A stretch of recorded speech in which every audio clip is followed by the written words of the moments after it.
you know, sitting in the audience at different events as a small business and learning about all the different things about running a business, I always felt something was missing, and it was this video. It was just talking about running the business, right? Like, just talk to me about something else other than HR and accounting and bonding and insurance.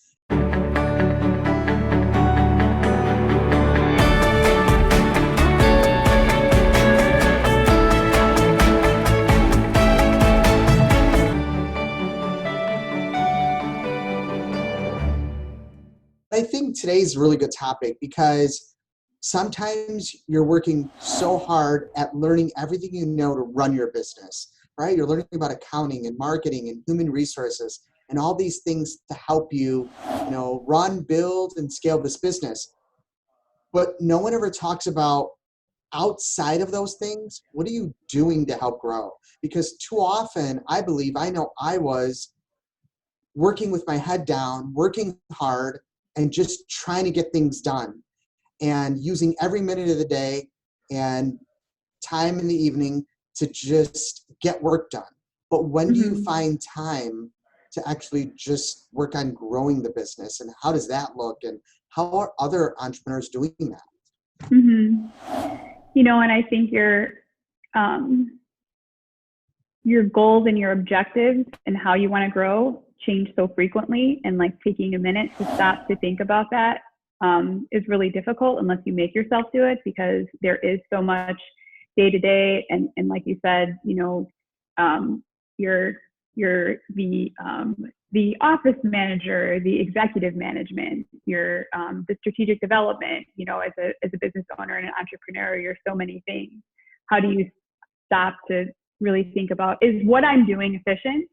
And are my goals the same as they were when I started? Or am I just keeping my head down and just blindly kind of running the course that I set for myself, so long ago when things have changed? I like how you said it. Unless you make yourself do what you said. And that's the truth, because if you don't schedule time, it doesn't happen. If you don't set aside time, it doesn't happen. And I've done it. I continue to do it. And that is just focus on working and getting things done, when really we should try and think about and talk about how do we also set time aside for scaling and growing the business.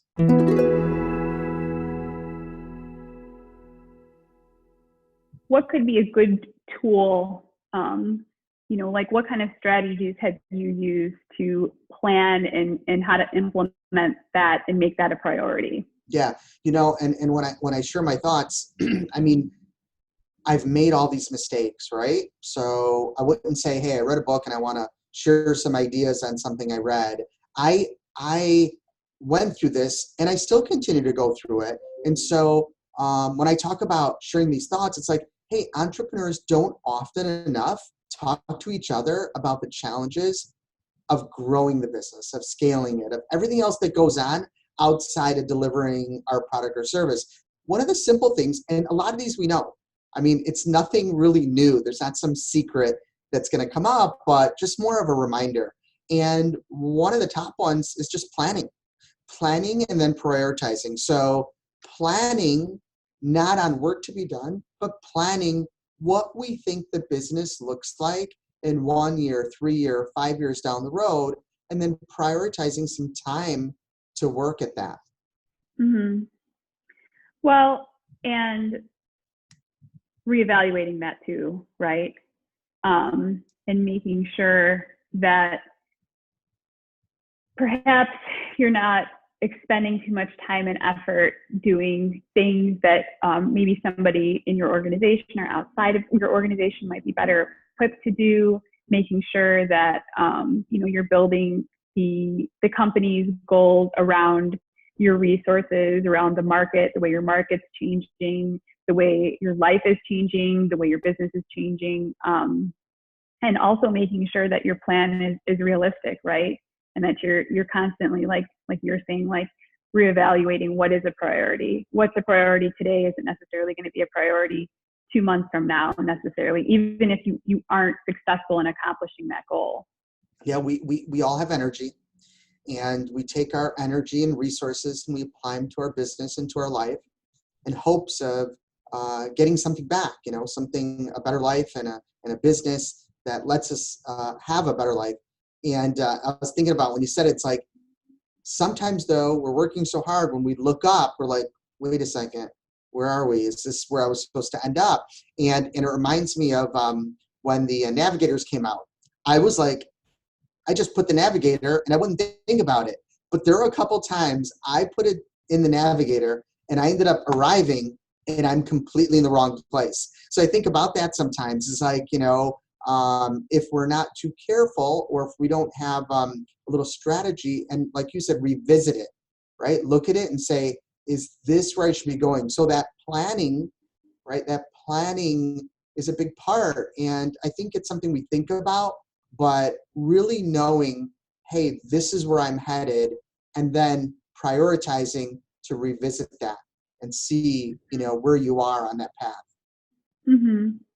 And just what's right for you, not necessarily like what somebody else has done traditionally. And I think you probably encountered this a lot. Like, I know as a newer business owner and entrepreneur, like there's a lot of really experienced, trusted mentors and colleagues that I have, and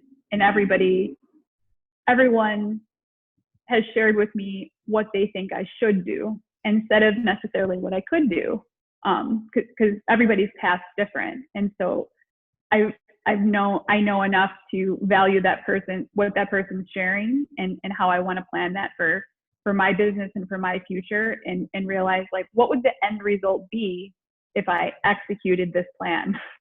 And does that work for me? Because sometimes I would be, or anyone would be investing a lot of time and resources that they don't, or an energy that they don't necessarily have, when the end result, it doesn't, it's not favorable.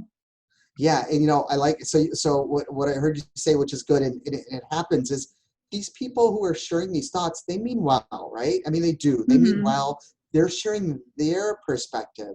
So I like what you said about make sure it fits for you. Mm-hmm. Success, I believe, is personal, right? I mean, naturally, financially, we want to make some money. I mean, that's true, right? But why? What is and how much, and what are your targets? Like, what are you really Mm-hmm. hitting for? Because there's a time that I was, as an entrepreneur, chasing money. I mean, I just wanted to make money. And it's not like there's nothing wrong with that per se, but well, how much? What are you trying to hit? And what for? Right? So I like that it's not bad that people give the advice. It's great. But that you take that and look at your life and say, is this what I want? I'll tell you, a lot of times I'll hear when I talk about government contracting, which is primarily what a lot of my business is, and people say, well, wow, I want to get into that. Or how do I do government contracting? And my answer is, well, let's look at it and see if it fits for your product and service, right? Let's see if Right. that's where you need to be. We're not saying come to government contracting, that's where everybody should be. We're saying this is a great opportunity that maybe you should think about.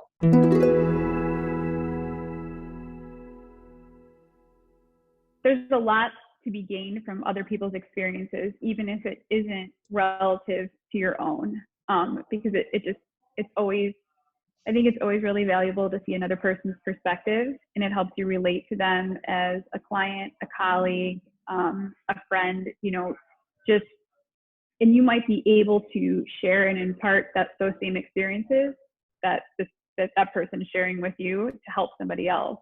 And I found that to be true. I think of it sometimes, these analogies, like I think about that, and I don't know if this is showing how old I am, but like they used to have at the circus acts these rods, and they'd have plates spinning on top, right? And the plate spinning, and that's field work. Then a plate spinning, and that's business development. Then another plate spinning, and that's go check on your insurance. So the business owner is doing all these things, and I felt, and I think a lot of entrepreneurs feel this, I felt like, well, I have to do it.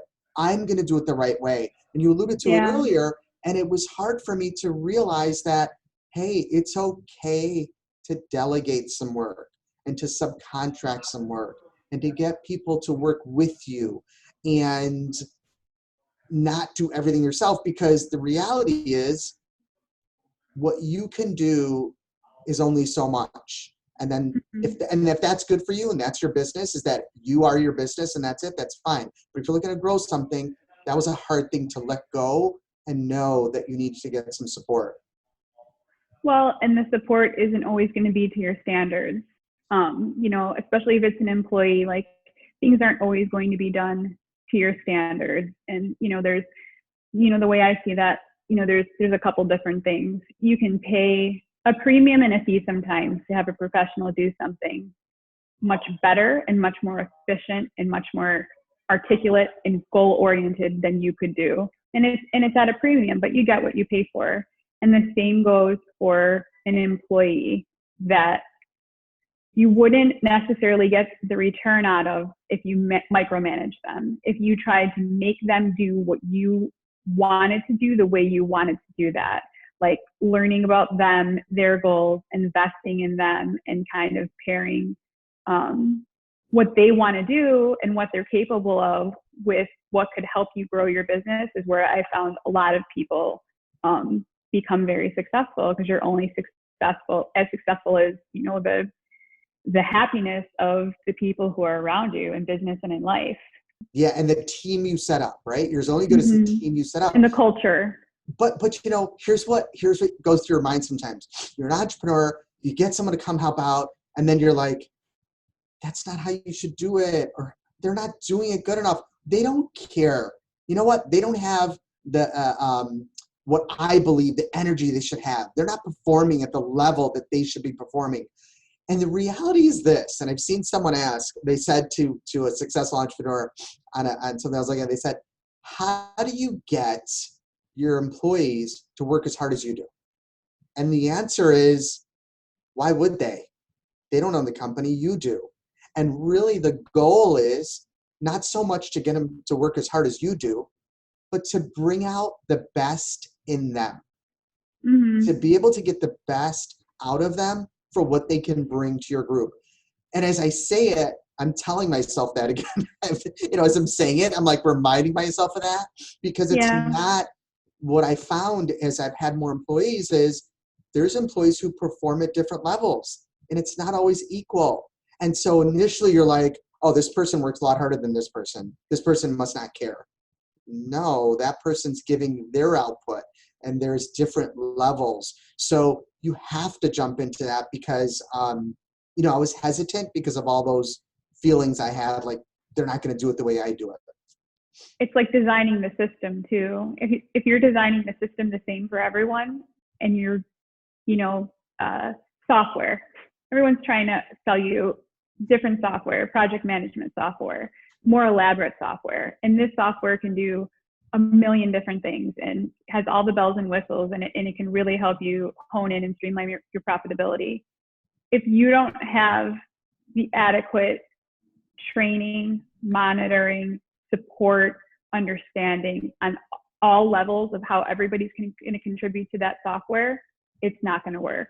And the same, managing your expectations of what you're asking people to do, and, making sure that you're in tune if they like what they're doing. I mean, I know it's a business, but it's all about the culture too. And if you're empowering people in your culture, and you're making sure that things are attainable, they're not monotonous, that you're approachable, I think it could change your business. It can help as a business owner, give you the presence of mind to kind of step back, let other people handle the day-to-day and the things that are covered, so that you can think more long-term, big picture. You're starting off more of your business, and I've been doing this a while, and I'll tell you, it was so hard for me to realize that. So I know that now, but it's so hard to learn and let go and realize that. And what we're talking about, by the way, if people ask me what's the toughest part of having a company, it's human resources. I mean, it really is one of the toughest part, and that is leveraging that team to deliver, and understanding that, hey, I think what you were talking about is some systems and processes. And I've heard another thing sometimes expect what you inspect, right? Like if Mm-hmm. you haven't provided a plan or a framework, they're going to go out and do it the way they know how. So establishing that framework and that process, and then following up and checking and having clear expectations is important. Because if you Mm-hmm. don't have those expectations clear, then someone's going to do it the way they think it should be done, and then maybe there'll be miscommunication. So yeah, those Mm-hmm. are important things to think about. And You not know, just internally too, but with, with professional services, people that you're dealing with externally also. Like, do you have the right insurance brokers in place? Do you have the right accountant in place? Do you have the right people who understand your business, the diversification of your business, and how you want your business to grow? And sometimes you outgrow your vendors, or sometimes you're with a vendor that is maybe too large or overwhelmed and doesn't really relate to you or your vision or the attention you need. Sometimes you need more attention than someone is able or willing to give, and that might just not be the best match then. But reevaluating those things and making sure that you're being clear about your expectations and that you're getting the most value out of the services that you're procuring. that is, I think money saved is money earned, right? So I've had experiences where I had an accountant who's a great person, who's a great accountant, was offering me services as a small business. Until I really took the time to look closely at it, the services that he was offering at the time, he thought, it was great and it's what small businesses need. And I was paying for those, but realizing I didn't need all those reports at that time. Mm-hmm. And so really looking at it, like you said, and saying, okay, where am I now? And is this the right service provider for what I need for the business? Because we're all limited with how we proceed, right? With our time, energy, our money, and how we use those resources will help dictate the success of the business, right? Profitability and hitting your targets based on being efficient and knowing, hey, these are the right providers that I have. And sometimes I wouldn't even look at it. And I'd look up in 6 months, 12 months, a year, 2 years have passed. I'm like, I've been paying for that. I really don't need it. And it could have been falling to the bottom line or been additional resources to be applied to something else that would help me hit my target sooner. So yeah, I think it's Mm-hmm. important to look at that, but definitely delegating, subcontracting. And sometimes I found as I was trying to grow the business, I couldn't do it alone, right? I couldn't do it alone. But where do you go? What do you do? The simple thought is hire more people, okay? Get more employees. Well, this balancing thought is, well, wait a second, I don't have enough business to pay for that employee, right? That's the common Right. thing. So how do you hire someone? You don't have enough business, but you need them to get the business. And how do you handle the different size opportunities that come across? Well, that's too big. I don't have those employees yet. And so those are things to think about too. Well, and that's why like flexible overhead and, especially, post pandemic, all the opportunities there are for remote resources and, consultant type specialty services. Maybe this is, on a particular construction project, this is something that you would have a team of 5 people just performing on this one job with multiple tasks, when you could consolidate, a couple of those tasks and outsource it. Talk to your accountant, talk to your insurance broker, talk to your subcontractors, talk to people about how you can share resources and be more efficient. And Yeah, I think that's one of the really good things that's come out of all this. yeah, you said, I love flexible overhead. That's a big thing. Flexible overhead. What does that mean? Be careful and caution with long-term commitments when you don't know what's going to happen in the market, right? Like you said, post-COVID, people are thinking about it. Flexible overhead. How can I get what I need, but not lock in long-term? And so again, that's an area where, that's being more efficient and and understanding how you're going to apply those dollars and where you need to. Like you said, like we were talking about, it's a really hard thing when you envision things done a certain way, and it's your way and it's the right way because that's your vision and that's how you want it done. But just having the trust and, your support whether they be your internal staff support or, external vendors. I think it's really important to make sure that you have trust and, a harmonious environment.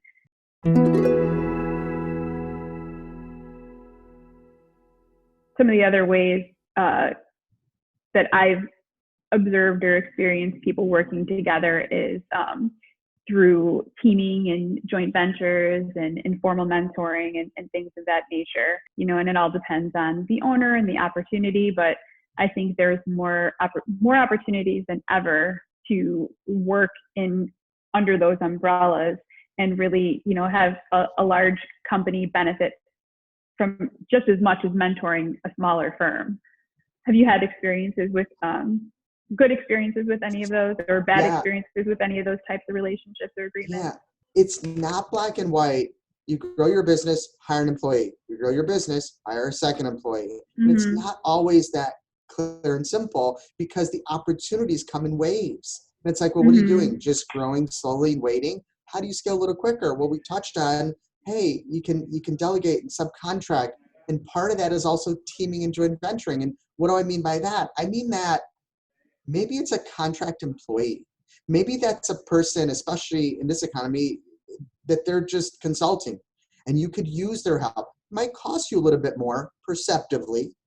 You're not going to have the employee burden and the staff requirement. It's got to be a long-term commitment like an employee, but you can get someone to work with you and it's mutually beneficial. And together, call it whatever you want, a contract employee, a subcontractor, a teaming partner, but you're getting another resource to work with you to go after those opportunities.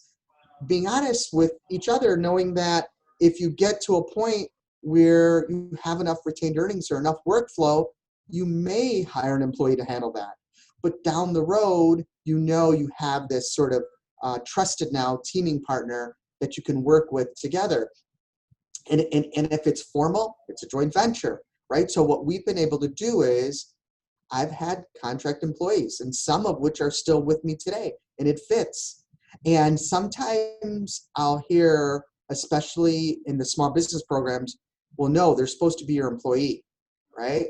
So I'm not talking about any particular requirements of a program. I'm strictly talking about growing a business, right? And these are things that you can do that are allowable by law. So are they allowable by the small business program? I don't know. Every program's different. So you could look at that and see.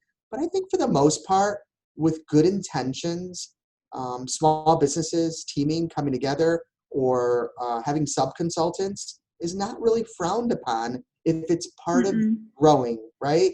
And in certain instances now, what I say is, hey, listen, Industria is a company that does construction, and our project sizes maybe are within this range. But what about the real small ones? Well, guess what? That teaming partner that I work with, they like the small ones. I'll refer that to them. Well, what about really large projects, $50 million project through my relationships that I've got? Do I just say, no, I can't do it? No, I've developed relationships along the whole spectrum where for the large projects now, I have larger businesses or even just another business like mine that together we can go after those projects. And in fact, today I have a joint venture, 2 joint ventures with small businesses. Why? You're a small business. Why do you have it? Well, it's strategically put together. And sometimes there's a project that the size and risk level, I may not feel comfortable for me going at it alone. Well, that's where my joint venture with this other firm can spread the risk. So this whole idea of saying, how am I going through scaling this business and how am I going through trying to look at all these opportunities is not alone. The delegation, the subcontracting, the teaming, the joint venturing is just another way of going at it. It really resonates with me when you say like that you're helping build this network of partners too. A lot of times I think traditionally, like the question that's asked from a larger firm's perspective is, what's the advantage for us? Is there a monetary advantage? Is there a relationship advantage? Is there a government entity advantage? And it all depends on the way you look at it, but I would say yes to all of those questions if you're approaching it the right way. Because, I think it's kind of an antiquated mentality in some instances to kind of hold all your cards to the chest. If you trust the community of contractors and people and small businesses and larger businesses and people working together a little bit more, I think you'll find that you can find a less resistant path to success, because you're spending a lot of time and energy kind of keeping everything to yourself and in-house and not being creative or thinking outside the box, not giving back as a larger business, not trusting as a smaller business. And I think you could be missing out on a lot of good opportunities to make relationships and to be profitable. And the true spirit of mentorship is really, like a really key element in there. And what does that mean? And mentorship is not doing something for someone else. Mentorship is helping somebody understand the approach, leading by example, asking questions and helping support what their objectives are, but not to do something for them. And I know, it's difficult to forge for a smaller business.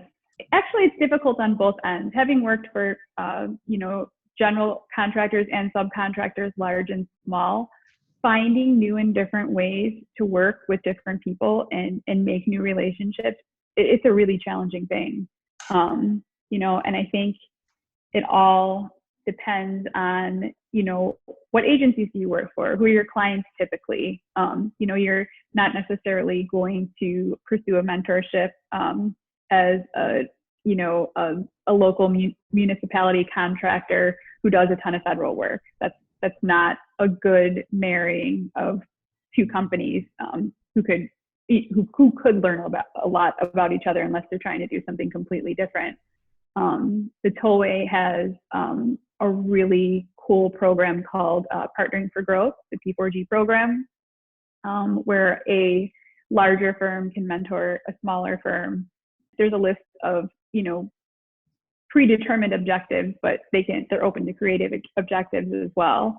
And, the smaller firm obviously gets all of the objectives that, they're asking to be mentored on, trained on, get exposure on, and sometimes even just the exposure and observation to elements of a project that they've never seen before is invaluable. To literally just sit there and observe and see what works, see how people conduct themselves, learn the project, learn the client. One of the really unique things about this is that there is a bid incentive for the mentor to participate in this, to be able to utilize on tollway projects that are bidding. So, there's no question about how everybody's winning in that situation. So it's a really cool program. And the Tollway has internal resources and as well as technical assistance agencies that help people explore those options.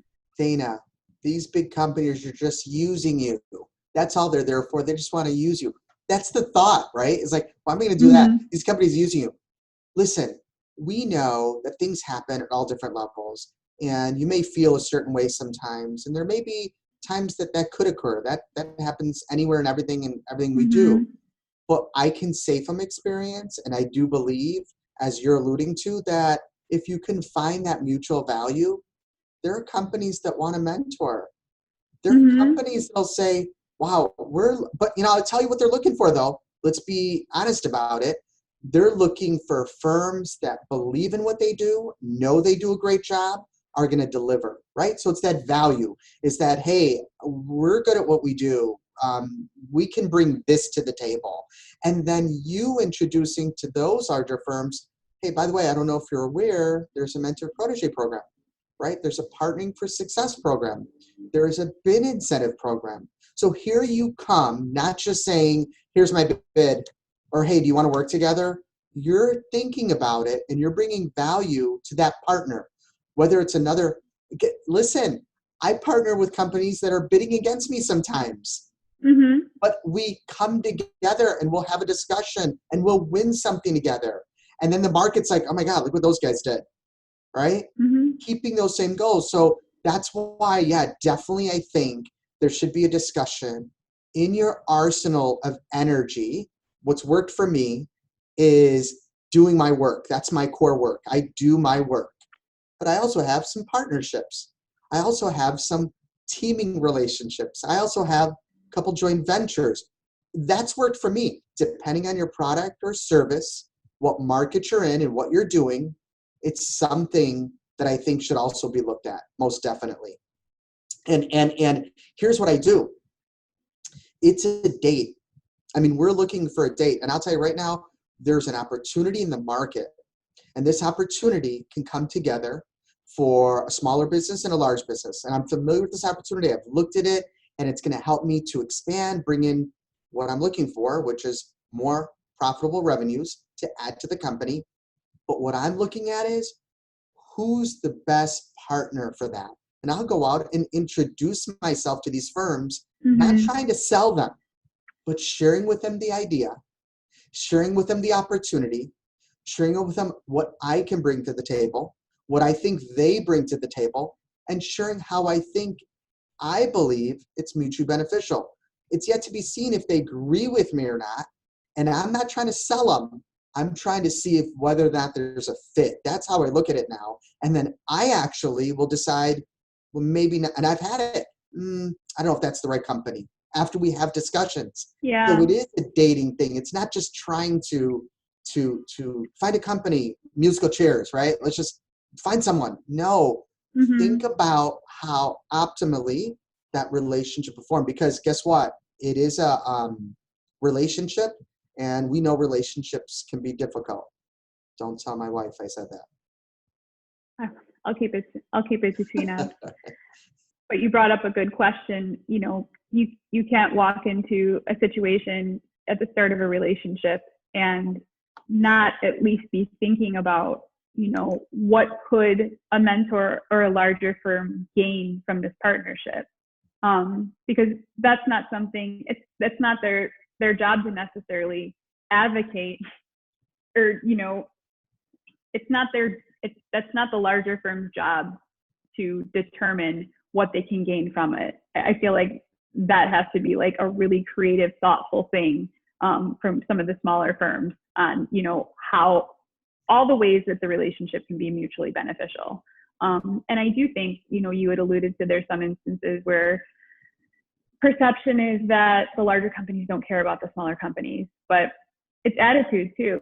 And if you are, even as a smaller firm, you go into it thinking that, that's what you're going to get out of it. But what are we really talking about, right? Relationships. And so sometimes, and what I've learned, and we hear these things, we hear them, right? So these are just more so, these are reminders that, not only reminders, but I'll tell you it's worked for me, is don't always be selling, right? But wait a second. There is this thing like, you're always selling, right? Always be selling, always be selling. Mine is always be developing relationships, because people work with people they get along with. Oh, most definitely you have to have value. Most definitely the relationship has to get along.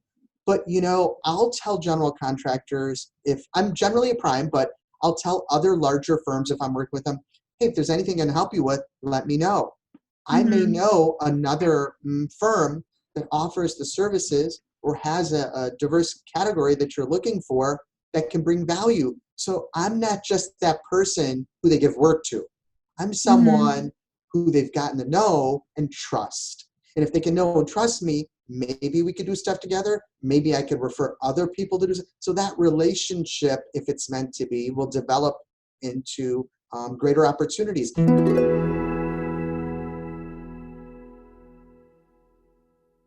You know, we're talking a lot about, you know, spinning different plates, and, you know, the overall thing is, you know, how do I keep growing my business and I'm wearing so many hats? And you're thinking about HR, you're thinking about employees, you're thinking about flexible overhead, the right vendors, what to delegate, you know, and a lot of times, and I think a very antiquated mentality is to work long and hard. And I don't think that's the most efficient thing anymore, because that just leads to real quick burnout with no more fresh ideas. And you're right, as much as possible, it's about doing things that are productive, you know, not just being on the hamster wheel, right? Hamster wheels, plate spinning, juggling. This is what we're talking about. We're juggling, we're doing all these things. but being efficient. And there's a book, The 4-Hour Work Week, right? I'm not saying you can do it all in 4 hours, but there is that thought about the 4-hour week. That 4-hour work week is about being more efficient, right? And working smarter and not just, putting all my energy. As long as I keep putting energy, as long as I keep working hard. And, another thought that came to mind is, especially when you're smaller, especially when, you need to get more profits in, especially when margins are running thin and opportunity is not as great, you're thinking, I just got to keep selling. I just got to keep selling. Every minute of every day, I got to get more work and I got to keep closing and I got to get a contract. That's, for me, doesn't help you grow, right? Mm-hmm. And so one of the mantras at my office for our business relative to what we do is, keep bidding, keep bidding. So we put enough time into bidding, and we know, like a baseball player, if you're at training camp and you're practicing your swing and you're getting up to the plate and you're doing your swings, every time it's your turn, sooner or later you're going to get a hit. So you follow through with that for your business. I know if I'm following through with my plan in marketing and outreach and whatever it takes to get your business, that you'll get work. Don't take away from the other time associated with growing and scaling. Well, and a lot of that is being proactive too, right? Like you said, like your mantra in your office is keep bidding, keep bidding, keep bidding. And that's because over time, you've built the infrastructure to be able to sustain X amount of work at the lower spectrum, and then a large volume of work, through careful planning, efficient processes, and treating every job, large and small the same. And I think that is where a lot of people, I've seen in my own personal experience working for larger companies who weren't large when I started and kind of grew almost overnight over the course of a couple of years, but they didn't have the infrastructure, the processes, and the procedure to support that type of massive growth, because everyone was just spinning their wheels all the time, just trying to keep up and trying to address whoever was yelling the loudest. And everybody worked 12 hours a day. And, there was an eye roll, whoever left the earliest or had to take a vacation. And it just, sometimes there's the time when there's a big push for that environment. But if you're working smart and you're being proactive and you're planning for the future, it can only lead to not just the company's success, but your team's success, more monetary prosperity, better emotional well-being and rapport. And I've seen that as a theme, and it's evolved over the last 20 years for sure. And I think it's more part of the culture than ever before, because people have seen that it is effective to be proactive and, to step outside the day-to-day and make sure that what you're doing has value and what your team's doing has value, and that you're not just doing things to do things. Right. How many times I'll do a to-do list and I'll write something that I've already done and cross it off, so I feel accomplished, right? So you're right. You gotta, and the only way to do that is to stop and try it. Listen, anyone who's watching right now, this is part of it. I mean, if you're stopping and watching, you're taking time not doing sales, going to work on your business and thinking about, let me hear some different ideas. You said be proactive. I gotta tell you, I used to think, oh, somebody's up there telling me, talking and telling me to be proactive and bring value. And I didn't get my MBA. Sorry, I don't know what you're talking about. But really simply is, don't be reactive, right? Mm-hmm. And we tend to do that. I mean, in everything we do, let's say if we get upset about something, we're being reactive, and that's not good, right? Just to be reactive. It's like, how do you not be reactive? I tell my kids now, which I'm telling myself at the same time, before you react, just stop and think. And as you were saying it, it's like, is what I'm doing right now part of my plan? Is this the right thing I should be doing? You know what, if I'm stuck let me just stop and think of a skill I can learn. I'll share one skill I learned is, and I think they call it the Pomodoro technique. And it says, just get a little timer and set that timer to 50 minutes. And guess what? Don't look at your phone. Don't look at your email. For me, and I think for many people, that's tough. That's tough. What if someone's emailing me? What if someone's calling me? Well, if it's an emergency, the truth is they'll call back, right? If it's critical, it'll come to you.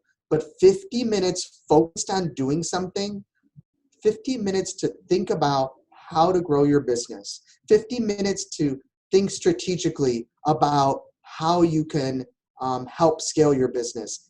That's something different. So it's really like get off that hamster wheel, get off that just working and think about, working a little bit smarter and sharpening the saw and what else you can do. Well, you made a really good point about reactivity also, and it's pretty rare that you react, especially like when it's, like if the project's at risk or safety is at risk or something is at risk and something's not the norm that you didn't plan for or weren't proactive about, that there is an emotion tied into that, which is you're not making good decisions when you're making, emotional decisions out of fear or lack of preparedness, or if things weren't, thought through. So if you're not setting aside to make time to be strategic and proactive and really think about, what are the short-term objectives and what are the long-term goals, and am I making all the right decisions to get there, you're just going to be finding yourself working 12 hours a day, making bad decisions. And like, I don't know how many times on a Friday afternoon where just something was just not coming together for me, no matter how, and I was like, I'm not clocking out till this is done. I'm going to get this done. And then, I'm like, you know what, I'm going to wait till tomorrow, or I'm going to wait till Monday morning. And the answers are obvious after I've rested. I put it out of my mind for a minute. And, that's just kind of an analogy for the whole, your whole situation, the whole situation as a business owner and an entrepreneur, and how you can take that time to rest and make sure that you're thinking clearly and not emotionally and doing your best to be proactive and thoughtful. Well, that's another reminder. We know this. We know that in relationships, just in general, is if you're upset, I probably shouldn't say something I shouldn't say, right? Well, you probably shouldn't do something you shouldn't do either. So It applies to business and life. It's like making choices under duress or emotion. And that could be, you know what? I need to hit a big job. I need a big contract. I haven't been getting enough revenues in. So what do? You go swing for the fence, and I'm going to try and get a big project. And you put all your energy towards that. And what I learned is, for me at least, be careful. If I put all my eggs in that big home run and it doesn't hit, and I keep trying to push for a home run, it doesn't hit, I'll find myself with not enough revenues. Now, for what I think about is, hey, I'm looking for my core business, but I also want to get some low-hanging fruit. Maybe it's not the best work.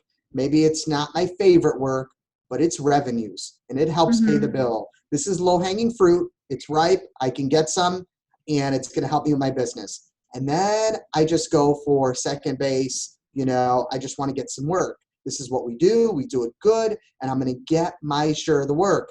But then I put a little bit of my time, right? Divide my time up where I'm swinging for the fence. Boy, if I hit this one, I might have to hire another person, but it's going to be great. I'm planning for it, stretching out your energy towards looking at different size projects that fills the funnel with the work and the revenues that you need. So that when you are swinging for the fences, though, you're not doing it out of desperation, and you're not putting yourself in a position where you're basically set up to fail because you were too low to begin with, but you just wanted the work so desperately and so badly. And I think everyone's been there, and it's not a good position to put your business in, and it's not a good position to put yourself in.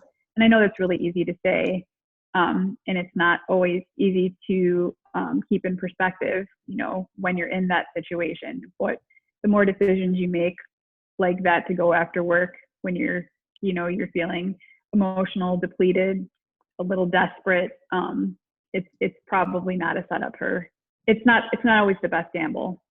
Yeah.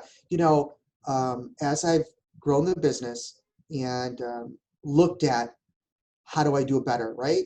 These are some very kind of basic things and reminders that we're talking about. But I've always kind of said, well, what's the secret? What's the success? And so these things we're talking about, I think they're so important. And I think we know them, but we have to schedule time to stop and to think about it and to actually make that effort to say, okay, I'm gonna schedule this time just to think. I mean, because we're so, one of the things that I do for myself is try to be, this whole practice of mindfulness, right? This practice of being calm, because when there's so many things going through my head, how can I focus? How can I make the best choice? So I think that what I did is I would look to others, and success, as we talked about earlier, I think is personal, right? It's what it means to you. But I would always search and say, hey, listen, what can I learn from more successful firms? So some of the mentors I would ask, I would say, hey, what do you recommend, or what's your thoughts? And by the way, this is something everybody should do, whether it's a mentor or another business or just anybody that you respect their opinion. It's okay to get all these different opinions and then make your choices with what you want to go with. So I asked a mentor and I said, hey, what would you recommend as I'm on my journey here through your experience? They have a very successful business, have been doing it for many years. And I really thought there was going to be some secret loophole or, invitation to a secret society or some special algorithm. Here's the algorithm, use it, and it's going to go great. But I'll share with you what that mentor said to me. It was very simple, and it relates to what we're talking about. Is he said, on Sunday, I know you're not supposed to work on Sundays, but on Sunday, just stop for a moment and think to yourself and reflect on the past week, and say to yourself, based on my plan, based where I'm going, and based what my targets are, am I on track for hitting my goals, right? Do I need to make any changes to what I'm doing? Do I need to adjust my sales and maybe work in a different way? But am I proud of that week, right? So it's real simple. It was just like stop and look back and think about what you did, and how often do we not do that, right?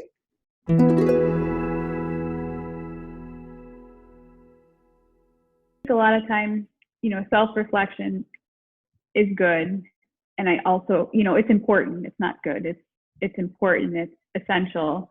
But we're spending so much time making sure that other people are around us, like that we're delegating, like they have all their accountabilities, and are they meeting their targets? I think it's important to have somebody to make sure to hold you accountable too. Somebody that you can sit down with, or if you're just sitting down with yourself and you're going over these same accountabilities and these same objectives, and making sure that it's actually happening. It seems really simple, but if you don't make time for it, but Dana, guess what? I do that. I ask my wife and she says I'm doing a great job. I ask my mom and she says you're doing a great job. Stay the course. Here's the problem. We just want to hear those nice things. And what's more important is finding those people, whether we agree with them or not, that are going to shoot holes in what you're doing. They're going to challenge you and say, is that really where you want to be? I had a mentor ask me one time, and it was uncomfortable, but it made me think. He literally said, how much money did you make last year? That's like someone asking you, hey, how much is in your savings account? None of your business, right? It seemed weird, but it made me think, because he kind of brought up, you've been in business for 4 years. If you're not making this much, maybe consider getting a job, which as an entrepreneur, that was a rude thing for him to say. It's like, I'm not getting a job. But no, but it was honest. Yeah, it was trying to make you think. Listen, some of the people who said things to me that were a little harsh helped me grow. And again, I didn't have to agree with it, But when you know you don't know everything, that's when you start to learn, Mhm. right? But we don't, as entrepreneurs, we're often in a silo by ourselves. We have our employees, we have our friends, we have our family, but do we often go to someone who we respect their opinion and say, what do you think about what I'm doing? Maybe an advisory group, right? Call it what you want, a board, an advisory group, a mentor, whatever it is, or other businesses to get together and just go out for happy hour after COVID allows us to, and say, what do you guys think? What are you facing? We have Mhm. to put that time in, because what I found, at least for myself, is when we don't, we just stay on this same track. That's okay, but it's not scaling. It's not growing. It's just kind of Mhm. getting by. Yeah, I mean, and I just think in general, like as we're getting back to the subject of the talk today, just about, how do you continue to sustain and grow? And it's really just all about accountability, self-reflection, making sure that you're surrounded by competent people who you're listening to, who you're, people who you can learn from, people who can mentor you, people who can show you an example of what not to do. But that's really valuable also. And just kind of listening to all of that and then making time to make sure that, you're hitting your targets and that you're doing what's best for your business, and not necessarily what somebody is telling you that you should be doing, or, trying to follow somebody else's path. That's out there, right? I mean, you have to ask though, because often it doesn't come to you. And that's, I think, the difference is asking and searching out that. And this is part of that. People who are watching are saying, hey, I want to see different thoughts, different ideas. If you get one thing out of today, great, or two or three, whatever you get. But listen to things, listen to podcasts, look at videos, attend events, but do it strategically as it fits for you. Not just because that was another thing. I would go to event after event and outreach after outreach. You have to balance that to what fits and how it relates directly to you, because that information's out there. And I think that, I've learned now, you never stop learning. So even today, I'll be speaking or I'll be sharing information and I'll learn something. I mean, what you're sharing alone today is helping me to rethink what I'm talking about, a different perspective, and sharpen that up and see what fits for me and how I can continue to work on my practice, right? I say this is a practice, right? It's not Mm-hmm. about getting somewhere. It's that journey of going there and being there and becoming something. So it's a constant practice. So these things we talk about are just reminders that we learn about, and we got to get constant reminders, because what we talked about today, you're going to forget about in 2 or 3 days, and come back and watch again and again and hit the like button. I don't know, that's a YouTuber thing.